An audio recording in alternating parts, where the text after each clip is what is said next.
kadang-kadang tuh kalau udah sekali melukis nggak bisa berhenti. Mereka lebih prefer single nomination karena itu lebih fokus, lebih menghargai, lebih ke arah satu. Percaya, when you do your best, Tuhan tuh ngelihat, then God will do the rest. Kamu bagusnya di sini. Biarpun saya pergi jauh, tidak akan hilang dari kalbu.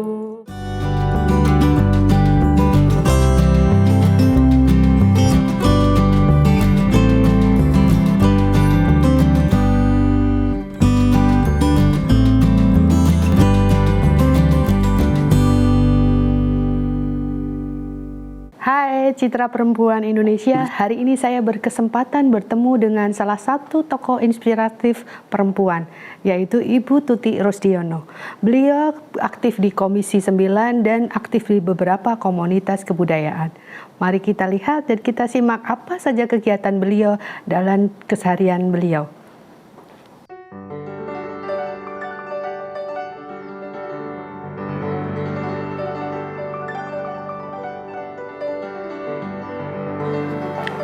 Selamat pagi Ibu. Selamat pagi Mbak Kenzi. Apa kabar Ibu? Baik Mbak. Lagi sibuk apa ini Ibu? Apa ya, aku iseng baca nih, Eureka di Negeri Seberang.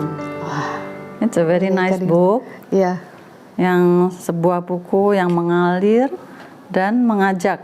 Buku ini tidak berakhir di halaman terakhir. Buku ini mampu memantik rasa dan menggerakkan daya pikir kita. Ini kata-kata Najwa Shihab. Bagus sekali kata-katanya ya Bu ya. Iya. Ibu apa Bu ini kegiatan ini masih dalam rangka kemerdekaan ya Bu, merah-merah gitu ya Bu. Mbak Kenzi cantik pakai putih, aku pakai merah. Kemerdekaan Ibu. Kegiatan Ibu apa Bu sehari-hari? Menjelang kemerdekaan ya pasti sesuai dengan tugas saya di Komisi 9. Kemarin tanggal 16 kan ada rapat paripurna. Jadi kita berkumpul, di situ ada laporan tanggung jawab dari Pak Jokowi sebagai Presiden Republik Indonesia. Kemudian juga kita mendengarkan pidato dari Ketua DPR RI, Ibu Puan Maharani. Kemudian juga ada laporan tanggung jawab dari Ketua MPR Mas Bambang. Oh iya. Jadi keseharian Ibu selain di komisi juga ada ini lainnya ya Bu ya. Ya. Keep myself busy. Iya. Biar nggak pikun. Tapi masih sehat, bugar, masih aktif ini Ibu di usianya Ibu ini. Harus mencoba untuk sehat terus lah Mbak ya. Tadi saya masuk ke dalam sepi sekali Ibu. Jadi di sini tinggal dengan Bapak aja ya? Anakku 2 perempuan. Oh ya. Udah berkeluarga. Cucuku 5. Oh 5 Ibu. Dan mereka udah punya tempat tinggal deket sih. Sinta anakku yang besar di Senayan Residen, sini deket Senayan Residen, deket anaknya 2. Yang besar udah kuliah di Amerika. Kemudian anakku yang kedua di sini di Essence Dharma Wangsa, deket-deket sih dua-duanya. Cuman ya udah berkeluarga kan Mbak. Tapi akhir minggu pasti ngumpul ya Ibu sama tadi di sini tadi pagi. Oh ya jadi setiap hari bisa ketemu sama anak cucu ya Ibu. Hampir. Tapi ya kalau sekolah cucu enggak lah, anak aja.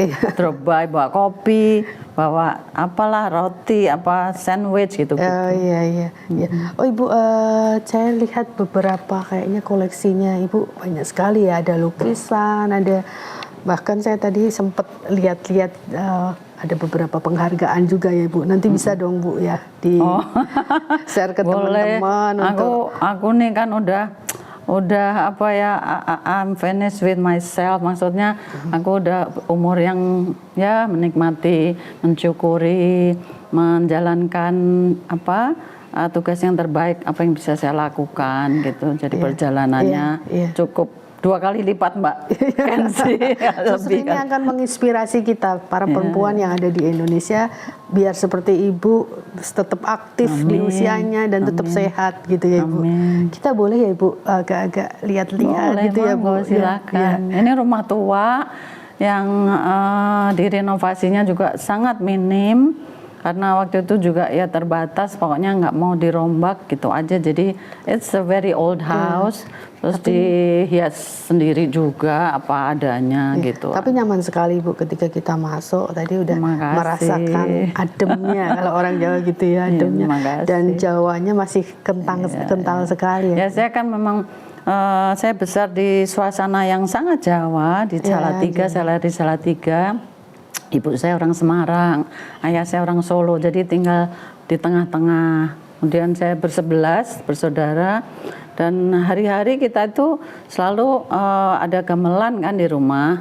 Kemudian setiap sasi suro atau kadang-kadang 2 kali setahun ayah saya selalu wayangan. Wah, masih kental sekali sama Jawanya ya. Ya. Mari Ibu kita, boleh ya Ibu? Ayo, kita ini. Silahkan. Kemana ini kita? Ke sini? Iya. Ayo. Ya Ibu, selain tadi aktivitas macam-macam tadi Ibu, hobinya apa sih Ibu? Kita pengen tahu nih Ibu hobinya. Hobiku ya, aku sih hobinya banyak Mbak. Oh ya. Soalnya aku tuh nggak bisa diem. Iya. Tapi dari kecil aku suka sport. Waktu kecil kan sepatu roda Mbak kan juga ya zaman itu. Terus badminton di rumahku tuh ada lapangan gitu, terus kita main badminton. Terus aku juga hobi tenis. Aku udah punya grupnya tuh grup yang namanya aneh, namanya rada-rada apa namanya, orang bilang kok namanya deso banget, namanya Mistu, Kamis Sabtu. Oh, Kamis Sabtu. Jadi kita main hari Kamis dan Sabtu, 2 jam, 3 jam kadang pagi-pagi gitu. Terus apalagi ya aku berenang, senam. Kalau senam sih panggil kadang untuk Mas Nangga kan, Mas Nangga juga harus olahraga dipanggil instruktur gitu. Sama golf juga kayaknya Ibu golf, aktif. Golf ya aku juga. Weekend golf aja, jadi just for fun aja. Selain hobi olahraga, hobi apa lagi Bu? Yang aku suka melukis. Oh melukis ya, makanya pantesan banyak sekali lukisan di sini ya, lah, tapi banyak di atas, ada di kantor Mas Nangga, Rusdiono partner, banyak juga lukisanku. Apa yang mendasari Ibu suka lukisan dan senang melukis Ibu? Ini suatu rahasia juga nih. Enggak lah, enggak rahasia, tapi apa ya, mungkin waktu itu anakku 2 kan, perempuan udah kuliah. Waktu itu kuliahnya di Boston, jadi waktu aku sendiri berdua suami itu sering kita menghadiri pameran lukisan. Suamiku kan hobi lukisan juga, tiap kali jadi beli. Sama-sama suka lukisan ya Bu gitu. ya? Terus aku pikir dia tiap kali beli gitu. Kenapa aku nggak melukis sendiri? Iya. Jadi aku dengan teman bertiga, jadi 3 teman berempat, kita tuh belajar melukis. Terus pameran pertama kali di Hilton Executive Club. Jadi pernah pameran di sana juga ya? Aku pameran tuh udah puluh kali Mbak.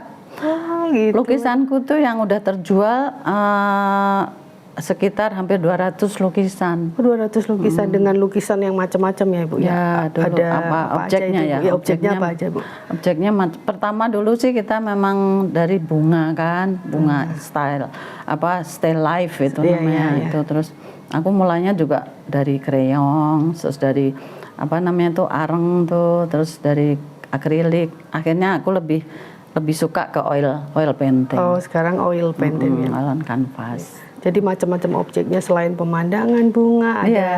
Akhirnya yang paling susah tuh ke melukis orang gitu. Tapi tadi sih ya ada, saya lihat lukisan Ibu sendiri 50 tahun itu ya Ibu ya. Itu lucu. Jadi itu sahabatku Yosefin Linggar, pelukis kan. Aku ngelukis dia ngelukis aku. Oh, jadi lukis-lukisan gitu ya Ibu ya. Kita tukar-tukaran gitu. Jadi malah lucu sekali ya itu ya. Sahabat saya si anak-anakku sama anaknya Yosefin juga sahabat gitu. Jadi terakhir pameran itu tahun berapa Ibu? Udah lama sih, waktu itu udah mulai aktif aku di organisasi. Terus aku mulai punya cucu yang pertama. Nah itu aku kayaknya susah banget nyari waktu karena kalau melukis itu kan you really have to sit still the whole few hours gitu kan. Terus kadang-kadang tuh kalau udah sekali melukis nggak bisa berhenti. Jadi aku tuh pengalaman, suamiku suka komplain. Jadi kalau pas puasa gitu melukis sampai sahur gitu, dia bangun gitu, masih melukis? Masih gitu. Terus gimana sih kamu nggak ngantuk? Nggak ngantuk karena pengen pengen selesai gitu. Kalau Jadi sekali lukis sudah langsung berikutnya pengen lukis juga ya Bu ya. ya tergantung dari ini aja Mbak, apa ya, mood aja. Tiba-tiba pengen lukis terus ya lukis terus, tapi kalau lagi udah berhenti malas gitu ya, pokoknya mood kita kan lain-lain kan. Ada kalanya lagi rajin ya rajin pengen lukis ya. Selain tadi olahraga, melukis, terus Ibu kayaknya saya baca di biodata Ibu ada beberapa komunitas ya Ibu ya. Jadi Ibu aktif di komunitas juga ya Ibu ya. Ya, aku kan dari dulu emang suka bantu-bantu di yayasan jantung, yayasan kanker gitu ya. Terus mereka suatu saat aku diminta untuk menjadi ketua WITT, Wanita Indonesia Tanpa Tembakau itu. Kita member ke-35 dari seluruh dunia. Headquarternya di Washington DC. Terus namanya apa ya, waktu itu bingung. Akhirnya Indonesian Network of Women Against Tobacco. Apa ya, ya udah akhirnya kita mufakat, udah Wanita Indonesia Tanpa Tembakau. Kita kerjasama dengan Yayasan Jantung, ke sekolah-sekolah, kita memberikan awareness mengenai the hazard of smoking, bahayanya merokok. Itu ya Bu, ke apa sosial ya. Sosial untuk anak-anak supaya mereka jangan mulai merokok. Karena kalau merokok itu the earliest you start, jadi makin muda mulai ngerokok, makin sulit berhentinya. Nih dengerin sama untuk kaula muda di luar sana, jangan merokok. Jangan mulai. Jangan mulai. Pertama pasti batuk, nggak enak apa gitu. Tapi kedua, ketiga, keempat nanti jadi addicted. Karena anak ada kecil zat pun di mana-mana udah mulai banyak yang merokok. Iya, ada kan nikotin itu zat adiktif. Jadi kayak terus jadi kecanduan. Iya. Padahal di dalam merokok itu kan mengandung banyak racun. Iya.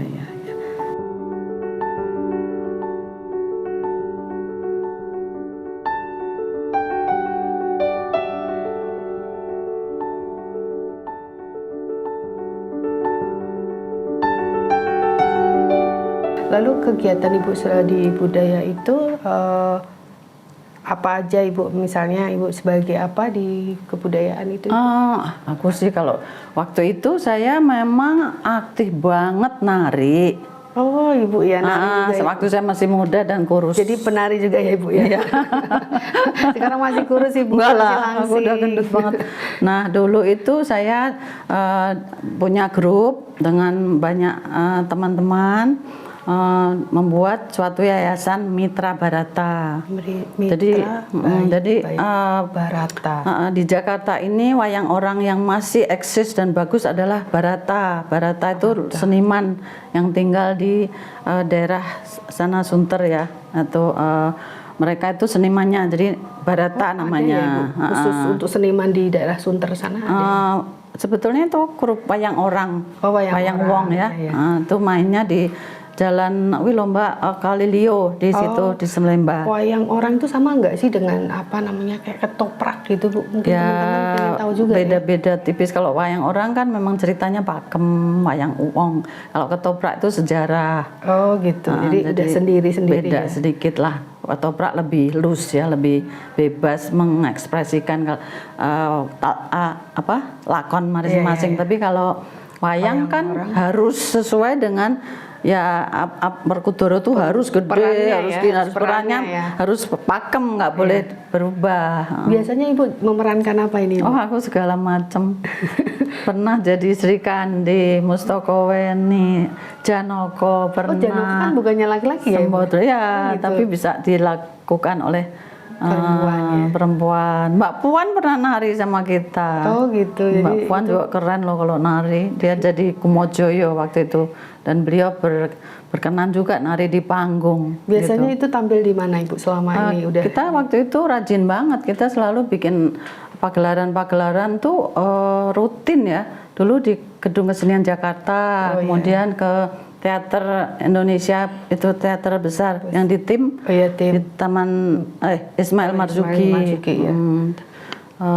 Rajin Mbak kita dulu.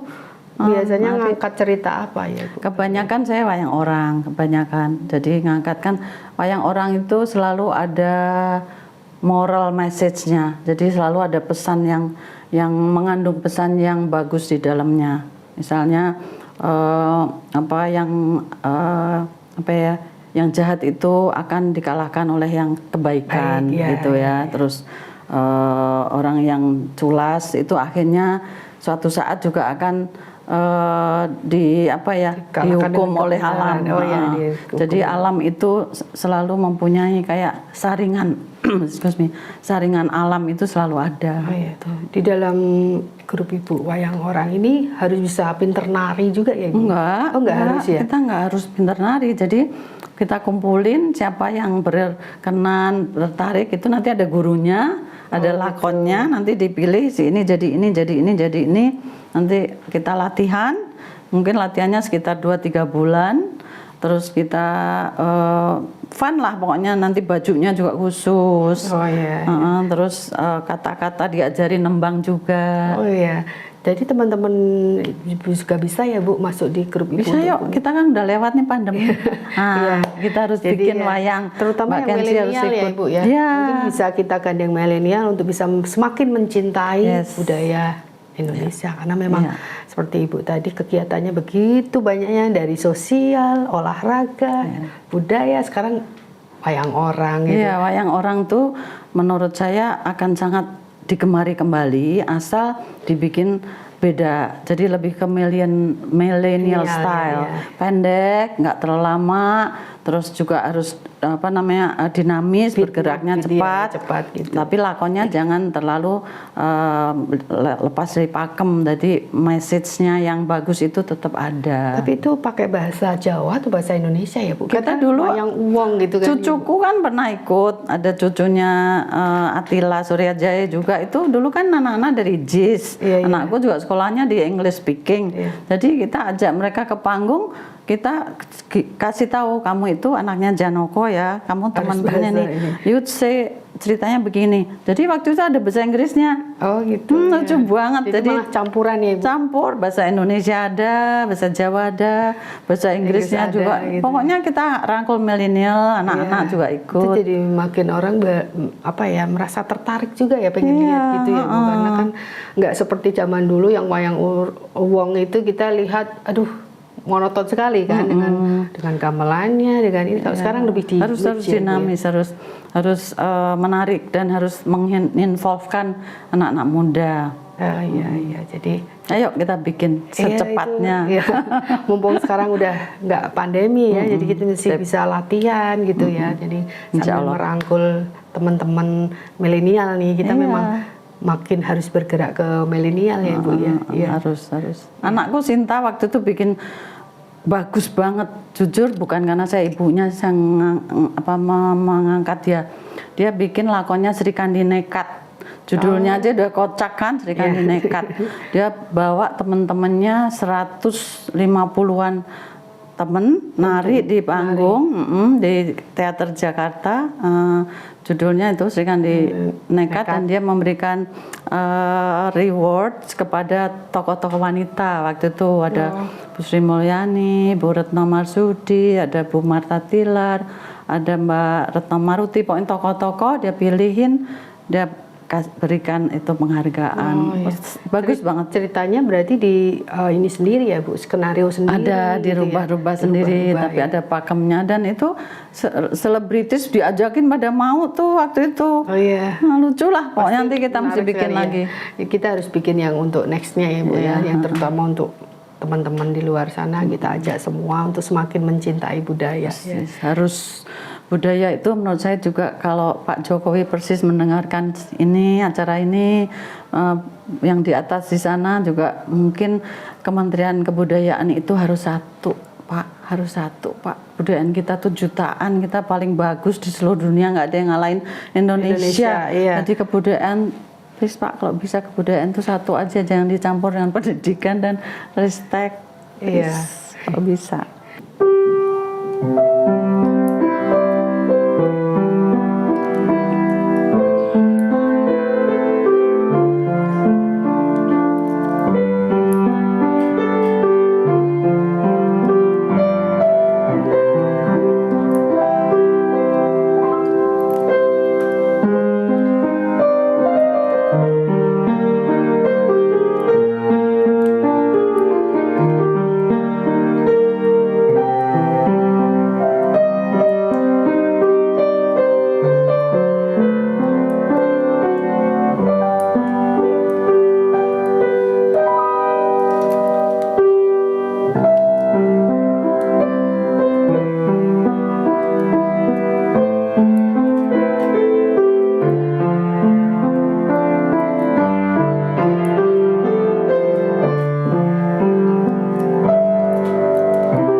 Indah sekali. Wanita ya Ibu ya lagunya barusan ya. Kita nih wanita yang berjuang untuk bangsa dan negara. Iya, yang harus tetap semangat, tetap aktif di usia kita masing-masing ya Ibu ya. Ya, sekarang kan kemerdekaan ya Ibu. Kita sama-sama nyanyi yuk Bu. Boleh. Ya, untuk kemerdekaan ya. Monggo Ibu. Ya. Ya.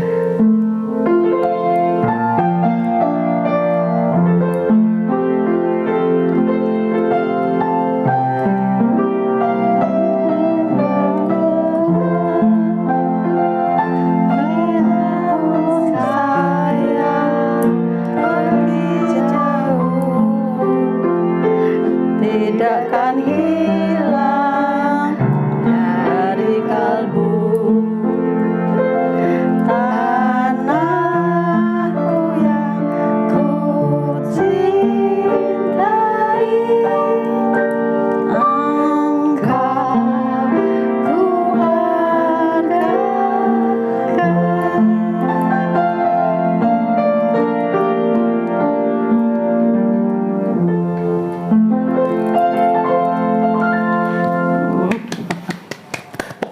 Dirgahayu Republik Indonesia. Dirgahayu Republik Indonesia yang ke-77.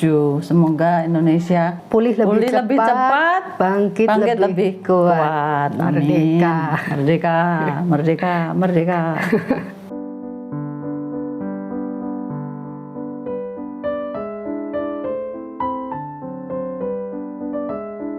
Makasih banyak Ibu, ini disediain macam-macam makanan nih. Ya, Bu, sambil kita ngobrol dikit ya. Ibu kan juga pecinta kebaya ya. Itu mungkin bisa dijelaskan untuk ini ya Ibu, kebaya Gustu UNESCO ya. Mungkin Ibu bisa menjelaskan. Jadi kebaya ini kan sudah dipakai oleh wanita di Nusantara saat dari abad 16, 17, 18, 19 sampai sekarang ya. Jadi ada yang menulis mulai abad 19 menurut beberapa dari research lebih tua lagi gitu. Jadi dulu itu memang perempuan-perempuan di daerah itulah menunjukkan betapa perempuan Indonesia itu sudah menjadi sayap kiri seorang suami ya. Jadi kerja di hutan cari kayu, jualan ke pasar, semua memakai kebaya, memakai kain batik ataupun tenun ataupun ikat apapun. Malah dulu kan suka ada yang bercanda gitu, mereka sambil kerja bawa bakul di atas itu ya. Kalau buang air kan mereka cuman mengangkang aja karena nggak bisa lepas di sini kan, gimana mau pakai itu celana. Maksudnya ini cerita yang zaman dulu. Jadi maksudnya perempuan Indonesia tuh betapa kita itu seiring sejalan membantu keluarga mencari nafkah, itu semua sudah memakai kebaya. Bahkan kemanapun sesuai dengan kearifan lokal di masing-masing daerahnya. Gitu. Macam-macam kebayanya ya. Macam-macam. Dari setiap daerah punya ciri khas sendiri kebayanya. Jakarta beda dengan Jawa Barat, Jawa Timur, bahkan Bali ya juga beda. Sumatera juga beda lagi ya. Tapi kebaya panjang, Kartini. Jadi memang busana kebaya itu tidak melulu hanya berpakaian saja, tapi itu mengandung filosofi dan identitas perempuan Indonesia seperti yang Bung Karno sampaikan di rapat Kowani tahun 1974.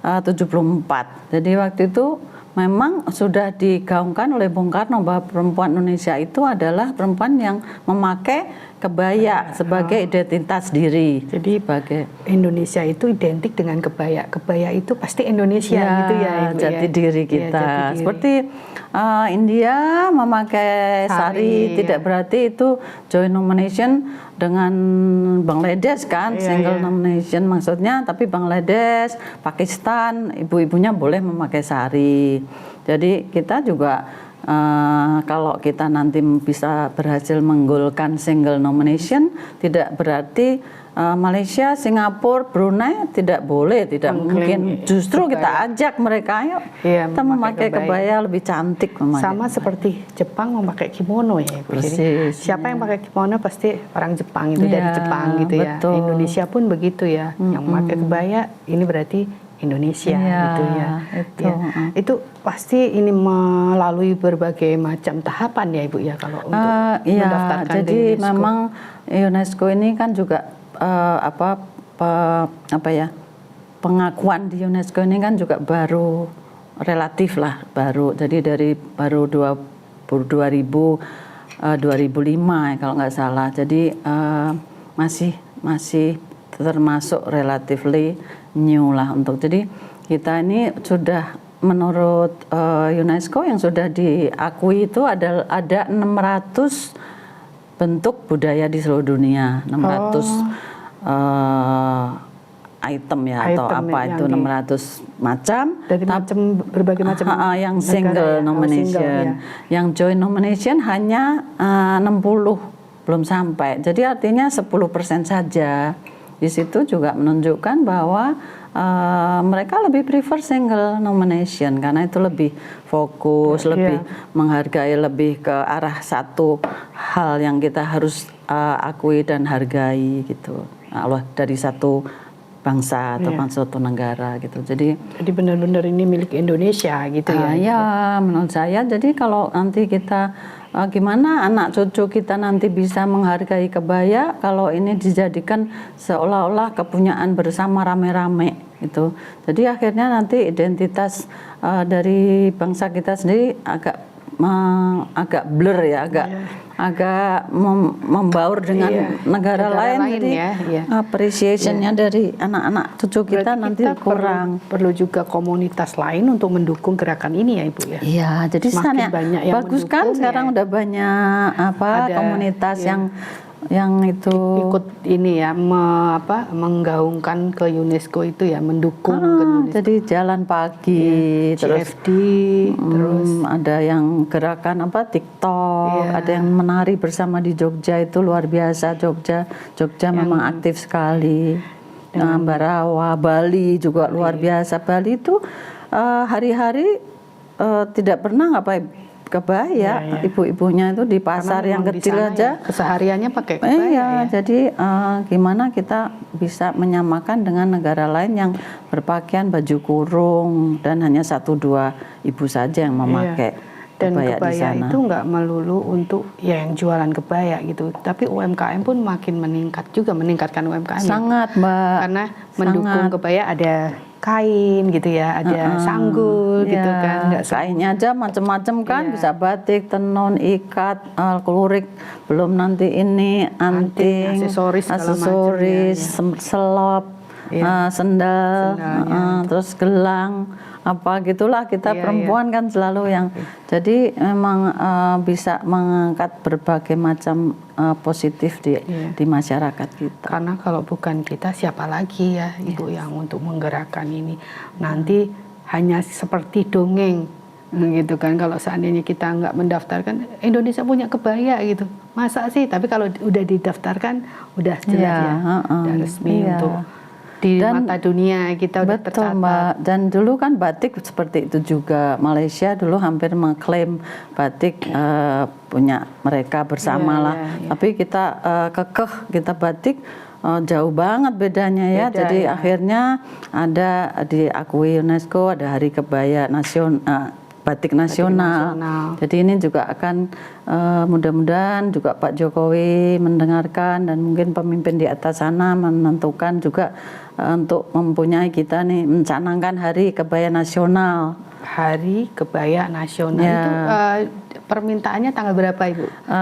Tadinya memang banyak usulan-usulan, tapi akhirnya kita mengerucut ke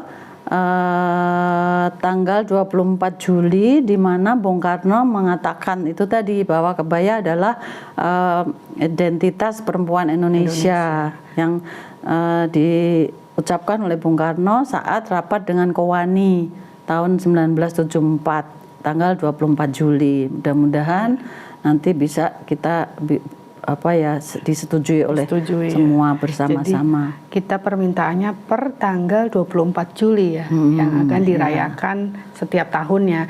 Kalau kita tahunnya 21 April Hari Kartini ya. Kalau kebaya tanggal 24 Juli setiap tahun. Insya Allah. Amin. Semoga Hari Ibu nanti Desember, jadi beda lagi. Ya, beda lagi ya. Ya. Baik Ibu, mari kita sama-sama makan. Mari kita minum teh dan makan makanan kecil seadanya. Monggo Ibu. Ayo.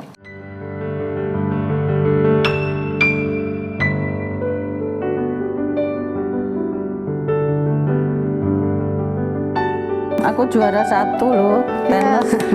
Tapi udah zaman kapan ini tempo nih? Juara pertama tenis selebriti. Terus ya, ini perempuan inspiratif ya Ibu. Ya. Aku pernah dapat penghargaan juga dari Pak Duta Besar di Amerika. Wow. Tahun berapa ya? Udah lama banget tuh ada di dalam. Nah, saya bikin pameran lukisan untuk Children Red Cross sama teman-teman. Waktu itu ada Mbak Rima Melati, ada teman lain, ada Ramli masih ada waktu itu. Apalah Mbak, ini udah it's nothing lah compare ibu-ibu lain. Tapi ini suatu prestasi Ibu untuk apalagi untuk teman-teman perempuan kita. Kalau saya sih punya motoku tuh dari dulu, do your best. Yes. And let God do the rest. Jadi apapun yang kita sudah committed, kita sudah janji, oke, saya akan lakukan, oke, saya involved di apapun itu, then you have to do your best.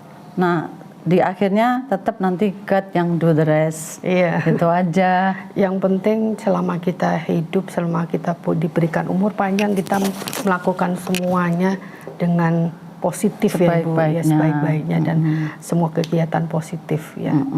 Lalu ini Bu, apa ini ya untuk generasi milenial atau Ibu perempuan yang ada di luar sana, tipnya Ibu masih sangat cantik, awet muda dan energi seperti ini, apa sih Bu?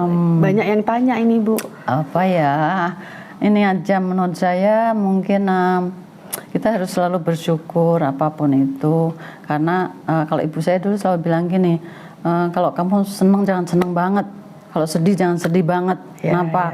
Kalau seneng banget nanti nggak lama kamu ada loh sedihnya. Kalau sedih juga udah jangan sedih banget, nanti habis sedih pasti kamu ada kebahagiaan yang akan datang. Jadi hidup itu imbang saja, tetap bersyukur.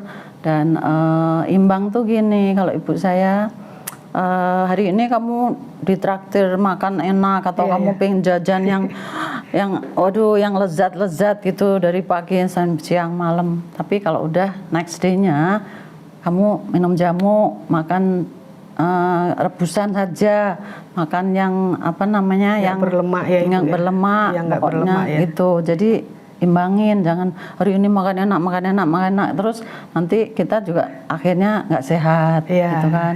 Jadi maksudnya imbang itu ya ada seneng pasti ada sedih, nanti seneng lagi gitu. Makan juga makan enak hari ini, besok kita coba dong makan yang rada pahit-pahit, jamu rebusan kan rasanya nggak seenak kemarin. Sama makan jangan terlalu kenyang ya. Gitu. Pokoknya yang biasa semua serba imbang, sedang-sedang aja ya. Terus ini Bu, tadi saya juga melihat Ibu juga buka sanggar untuk menari ya Ibu di sini. Banyak teman-teman yang menari juga ya. Nanti saya boleh dong ya Bu lihat yang mbak-mbak mungkin menari. Saya mau cobain ikut menari juga. Di sini ada ruangan ya nggak gitu besar, tapi ada tempat. Jadi waktu itu, ayo Mbak kalau mau nari panggil guru. Terus pada suka nari, aku seneng dengerin suara gamelan, suara lagu-lagu Nusantara kan, narinya juga Nusantara. Jadi monggo nanti kalau mau lihat, setiap minggu juga ada grup yang latihan gamelan. Oh ada gamelan juga. Ada, kalau mau join, monggo silahkan kalau setiap hari Minggu atau bikin hari lain. Tapi yang rutin hari Minggu. Dari jam 12 sampai jam 4. Ada tari, ada gamelan. Jadi teman-teman yang di luar sana kalau pengen ikut join silahkan.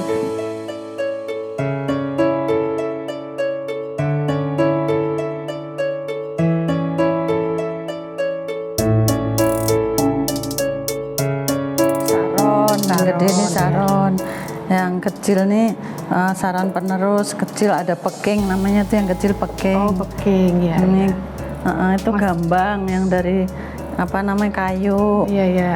Masing-masing ini ya Bu pegang sendiri-sendiri dan punya ini sendiri. Ini rebab. Kalau rebab itu gini, terus ini sing Mbak Yanti ini bonang gede, ini bonang kecil, bukan bonang penerus gitu. Jadi setiap minggu ada latihan karawitan sama menari ya. Kalau menari itu ininya Mbak pengurusnya. Jadi nanti saya juga mau tanya ke Mbak Yanti, apa aja kegiatan di sini ya Ibu ya? Ya mohon izin untuk tanya. Monggo silahkan.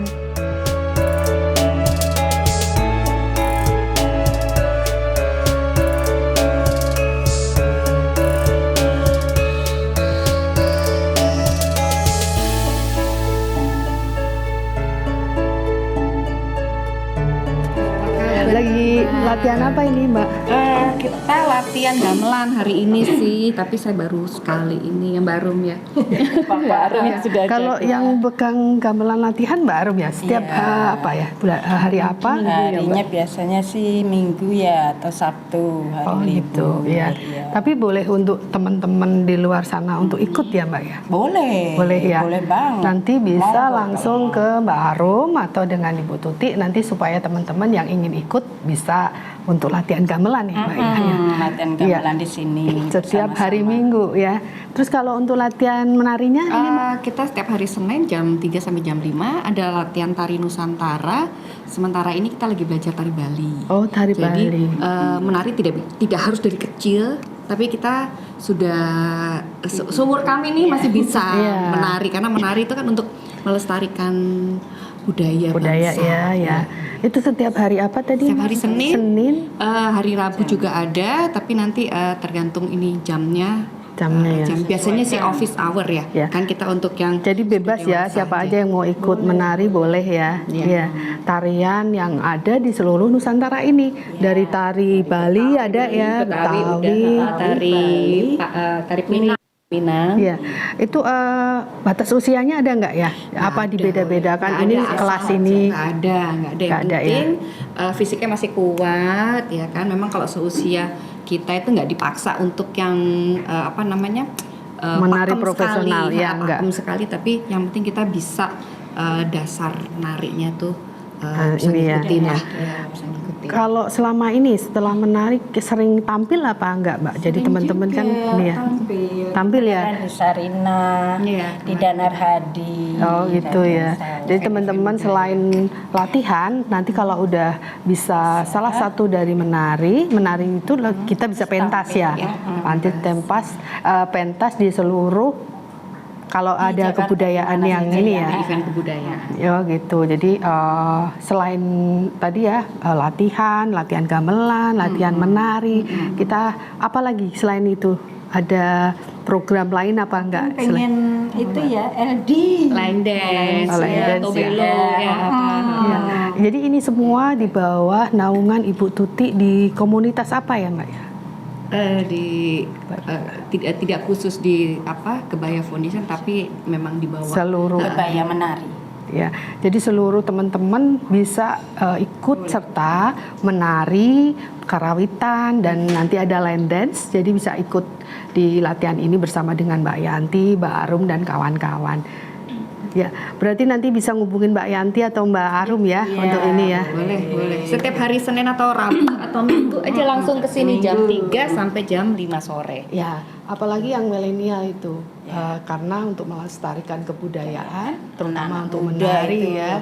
Jadi kita ada regenerasi ya, generasi penerusnya yang nanti akan meneruskan menari, karawitan dan sebagainya. Jadi kita benar-benar mencintai Indonesia dari budaya dan melestarikannya. Oke, Mbak Yanti, Mbak Arum. Gamelan ini kan susah orang yang itu bisa, jadi mudah-mudahan biasanya bergerak deh untuk kepingin. Biasanya karawitan itu dipegang sama ibu-ibu yang udah sepuh gitu kan. Sementara yang milenial, yang generasi muda merasa aduh ini memang untuk masanya. Memang agak sulit kalau yang bonang barong gitu sama ya. bonang penerus itu paling sulit karena ini melodi. Ya melodi. Kalau yang lain itu kayak saron. Tapi gitu. segala sesuatu yang sulit pasti akan mudah jika latihan. Bisa kalau Jadi mau nggak usah rajin takut, latihan. nggak usah ini, pasti ada semuanya pasti ada jalannya untuk kita sama-sama belajar melestarikan kebudayaan Indonesia. Ayo, Oke, monggo. Mbak Arum, Mbak Yanti, saya pamit. Terima kasih banyak ya. Sama-sama. Sampai ketemu lagi ya. Salam budaya, Mbak. Salam budaya.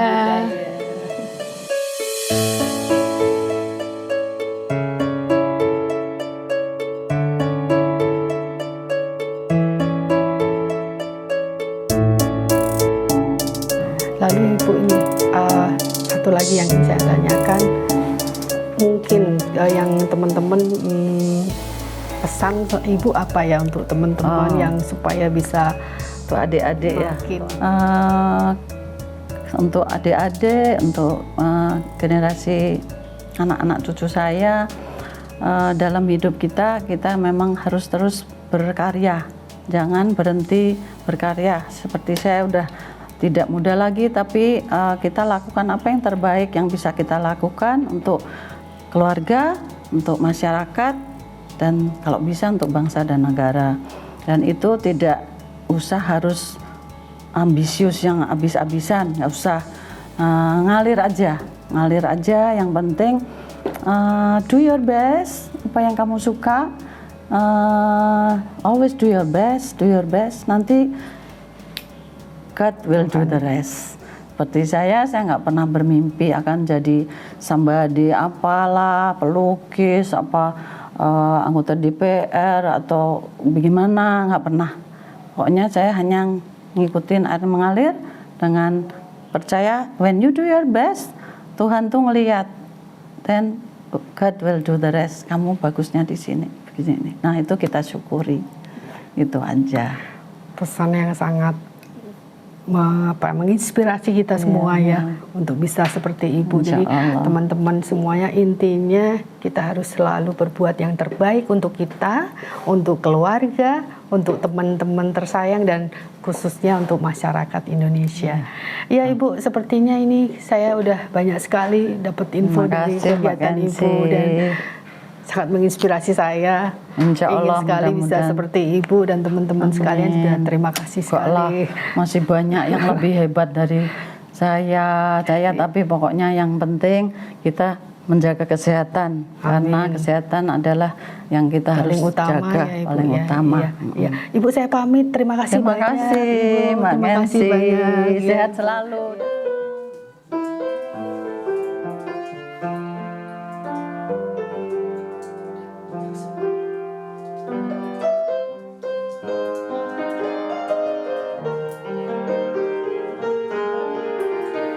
Demikian tadi perbincangan saya dengan Ibu Tuti Rusdiono. Semoga menginspirasi untuk para perempuan Indonesia. Tetaplah berkarya dan berprestasi untuk para perempuan yang ada di Indonesia. Terima kasih, sampai jumpa.